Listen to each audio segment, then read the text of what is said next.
Em à? Vâng, nay anh làm đường đây à anh? Ừ, anh chuẩn bị đổ bê tông ở đây cho dân nó đi em ạ. Vâng. Em đi làm gì đấy? Nay hết củi rồi em đi chặt củi anh ạ. À thế à? Vâng. Thế đợi anh đo nốt cái này xong tí anh em mình đi chặt. Dạ thôi anh cứ lo công việc đi, em đi chặt thì mình được anh ạ. Không không sao đâu mà, anh đo nốt lần nữa là xong rồi. Dạ anh cứ làm việc đi. Em đợi anh một chút nhá, anh đo nốt đây xong rồi anh em mình đi. Dạ vâng.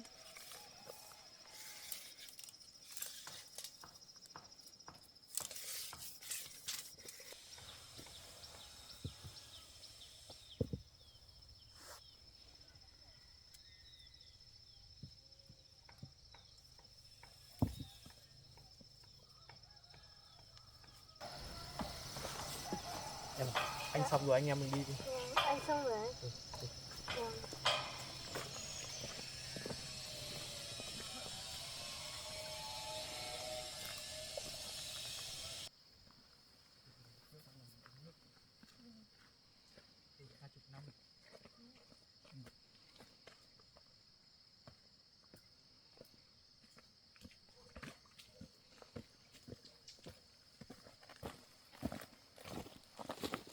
Kiểu lắm, cẩn thận nhé.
Em để anh đi.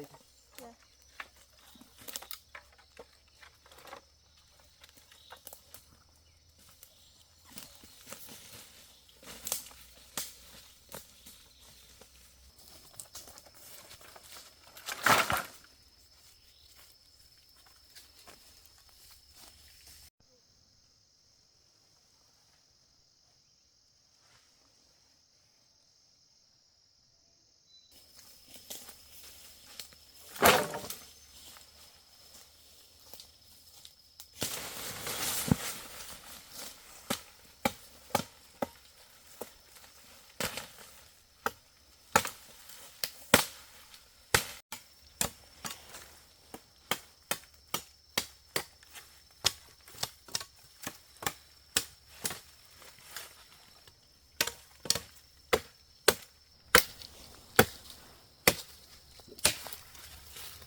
Anh ơi về nghỉ tí.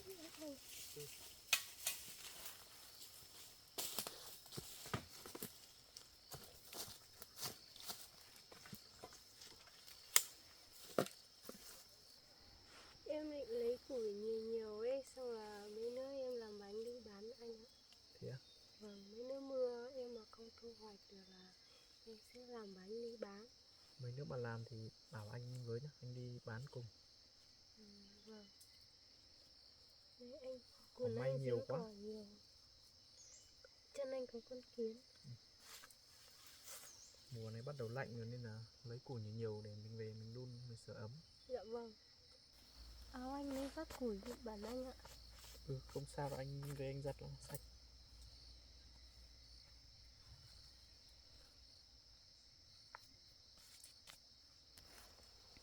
Em ở trong rừng này em mà đi một mình nguy hiểm lắm. Em làm gì là vào đây lấy củi thì cẩn thận nhé. Dạ vâng. Em ơi, Dạ. từ bây giờ chợ, công việc của anh thì trợ lý cũng, cô ấy cũng làm giúp anh, thì công việc của anh cũng ít đi ấy. Dạ. Thì bây giờ em đi làm gì hay là đi đâu thì em bảo anh sẽ đi làm với em nhiều hơn. Anh sẽ đi làm cùng em nhiều hơn và anh sẽ bảo vệ cho em, không để ai bắt nạt em nữa. Dạ vâng.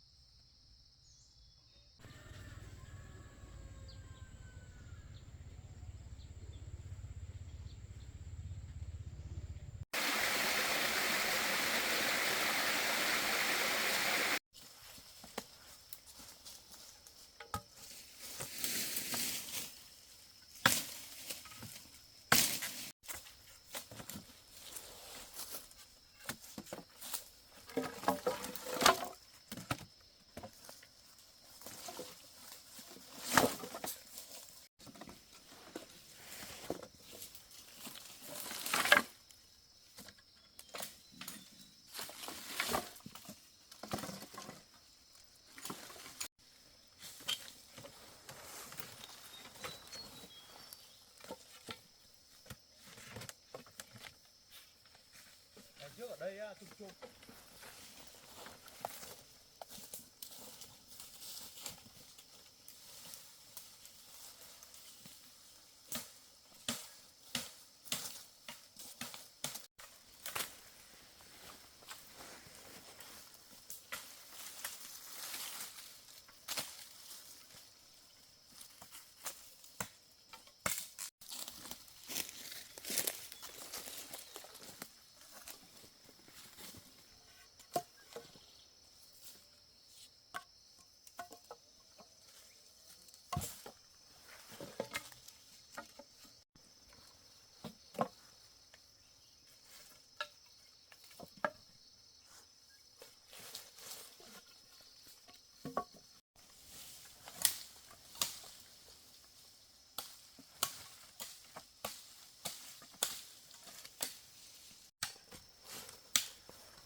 em.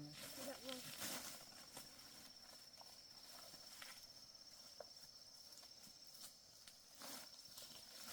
Đi cẩn thận nhé.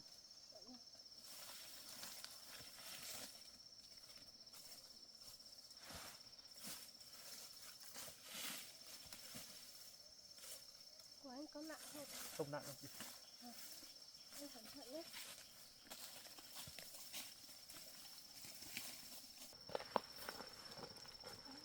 Không nặng đâu.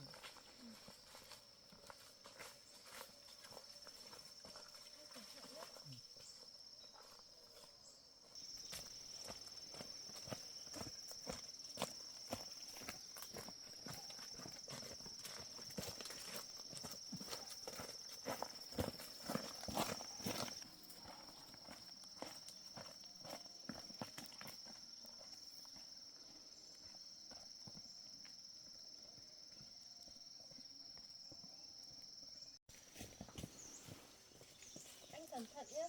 Ừ, em đi cẩn thận. Vâng.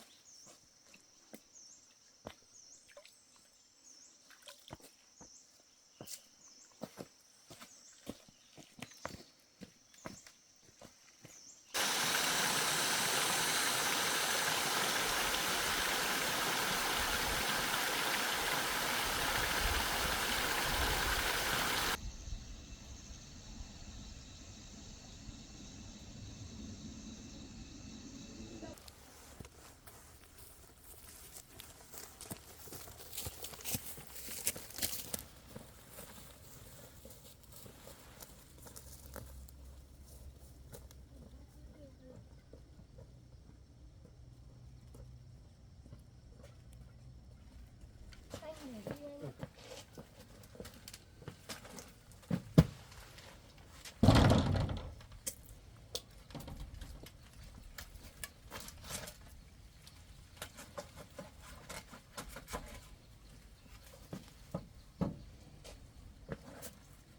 Anh có mệt không? Anh không mệt.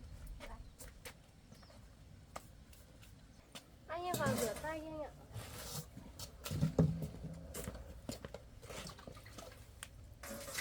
Em định trồng gì đây đấy? Em nghĩ tất cả ở đây. Rau đấy tốt đấy em ạ. Có nước ở đây. Thế em mới trồng đây.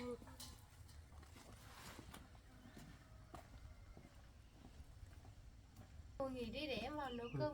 Anh ăn cơm Anh không à? yên nhé. Anh xem có cái gì làm anh làm với em. Đây ăn đâu anh ạ? Ừ, thế đưa đây anh nhặt cho.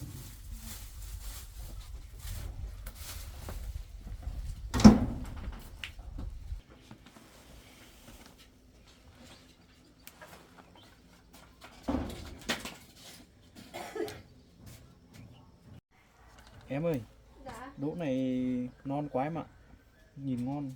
Vâng. Cái nước luộc đi lên anh Ừ, ạ. tí nữa mình luộc. Vâng.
cơm đi ạ. Anh đi thăm vườn cà chua quả nhiều lắm rồi em ạ. Vâng, mấy hôm nay nó ra quả nhiều. Em nấu ngon rồi.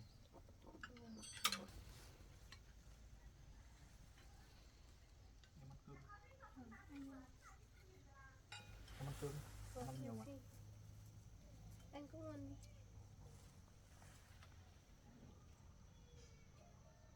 Từ bây giờ anh sẽ thường xuyên vào đây nấu cơm cho em ăn nhiều hơn.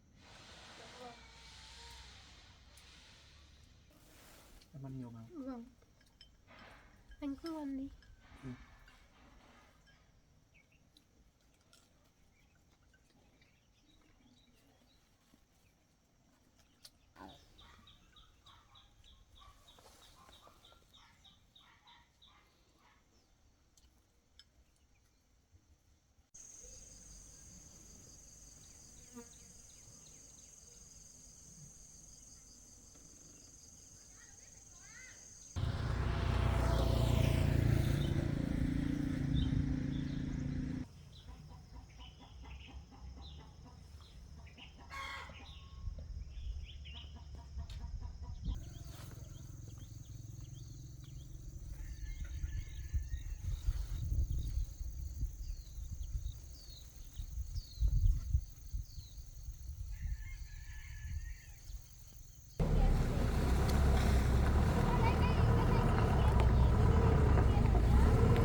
Có đẹp đẹp không? Đẹp không?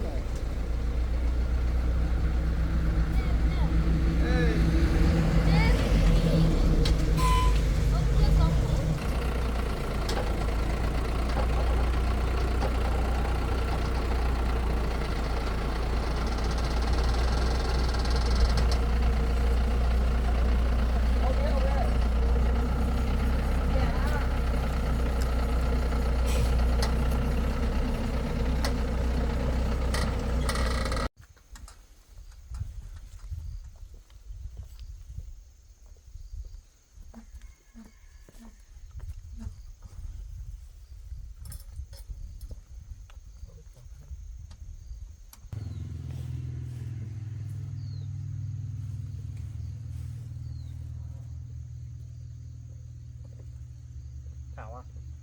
Vâng, em chào sếp. Cô giám sát anh em làm công trình đến đâu? Công trình thì đang trong quá trình thi công và tiến triển tốt sếp ạ, nên là sếp cứ yên tâm. Thì hôm nọ mới đổ bê tông xong thì 22 ngày là cho anh em công nhân dỡ cốt pha nhé. Dạ vâng. Thì mới đổ mái thì bây giờ nó đang ít việc thì cho anh em công nhân đi ra làm ngoài kia. Dạ vâng, em sẽ chú ý sếp ạ. Cái này uống cái dâu như nào?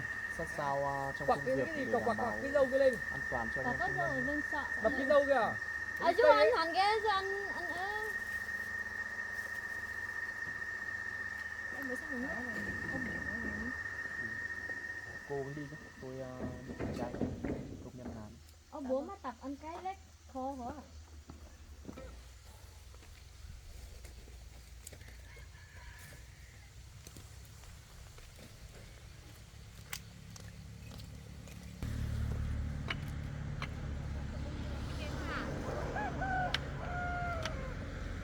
Em đến thôi à? Dạ vâng. Cái giấy kia rồi em làm gì hả chị? Em xếp cái đống gỗ đằng sau này ra chị nhá. Xếp cho gọn vào giúp chị. Để công nhân người ta có chỗ làm ấy. Dạ vâng. Dây cho thêm vào đi. Thế làm đi. Sắp đứt rồi. Cho 1-2 lượt đã bạn. Làm chú ý nhá. Biết rồi.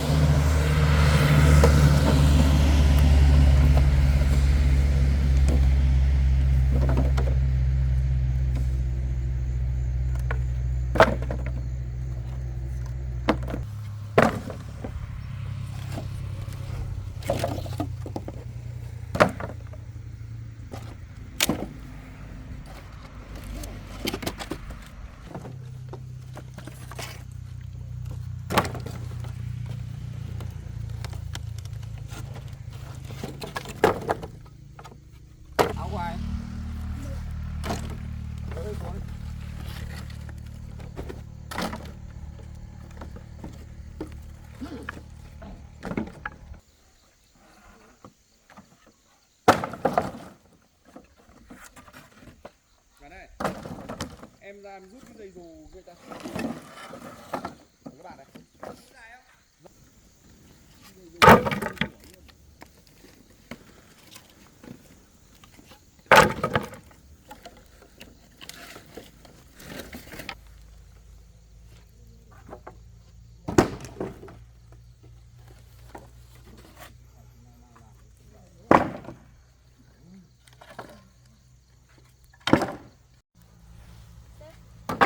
Hôm nay anh có bận gì không? Tối nay em mời anh đi ăn được không ạ? Thì tôi lại có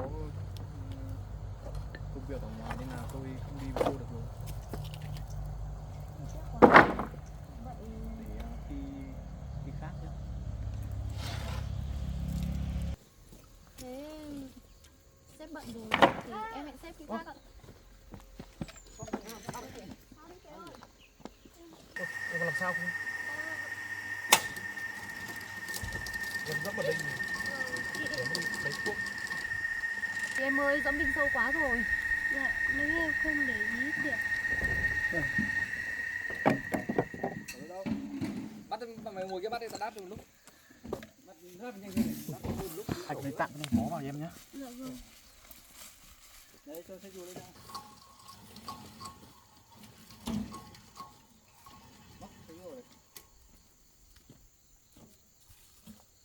Em đau như này rồi không làm được đâu. Dạ Thôi em vâng. nghỉ đi nhá. Thế thì anh đưa em về. Vâng. Thế em chào chị, em về trước ạ. Cao lên mặt.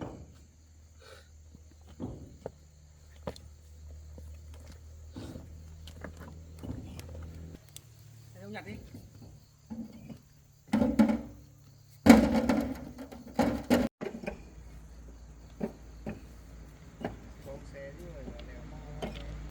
Anh ơi, anh nhớ làm việc cẩn thận nhá. Chắc đâu với. Rồi, ok. Ok. Hello.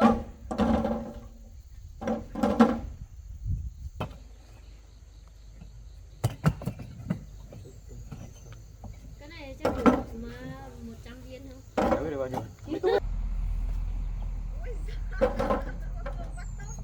Ôi, mẹ nói giờ có nhà không làm như trước từng non thì 2 phòng thoải mái. Gần cái 2 phòng.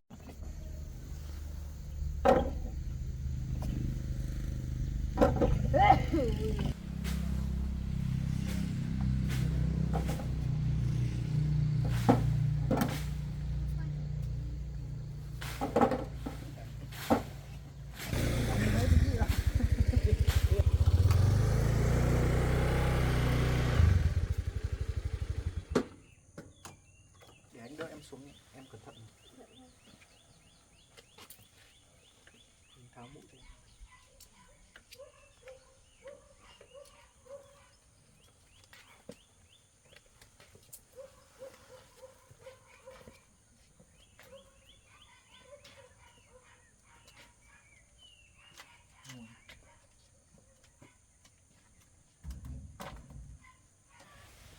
Em ngồi đây nhé. Để anh đi lấy nước muối về rửa xong mang bó lại cho em.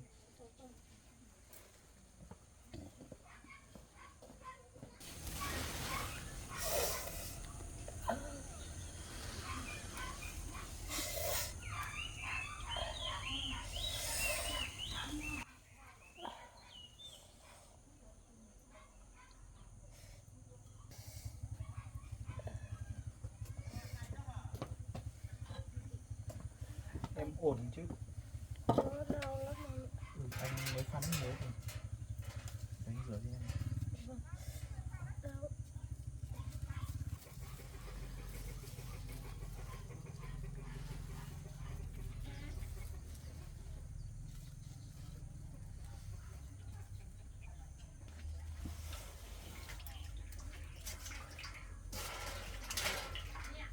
Cái đinh này nó dỉ, nó chọc vào đây ấy.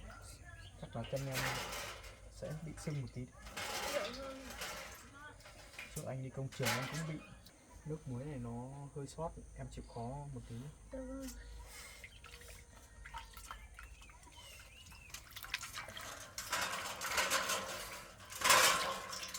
Em chịu khó tí. Dạ vâng. Để anh ban cho em nhé. Hơi đau tí đấy.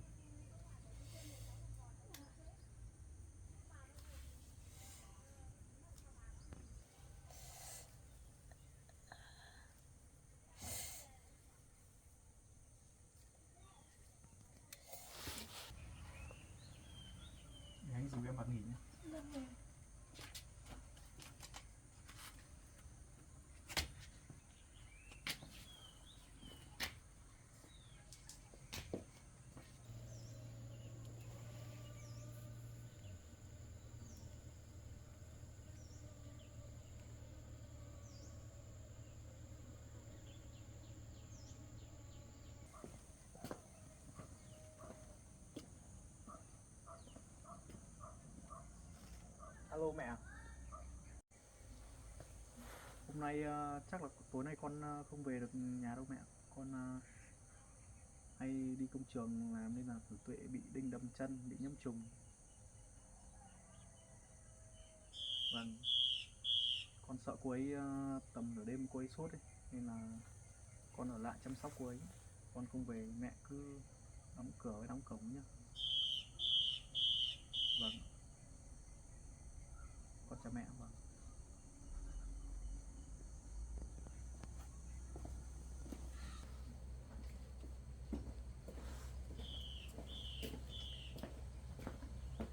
Em à, Dạ. anh mới gọi điện về cho mẹ anh rồi. Nay tối nay anh ở lại anh chăm sóc em. Dạ thôi cứ về đi, không bác gái lại luôn. Anh gọi cho mẹ rồi. Sao đâu em ạ. Em cứ nằm nghỉ nhé. Dạ vâng.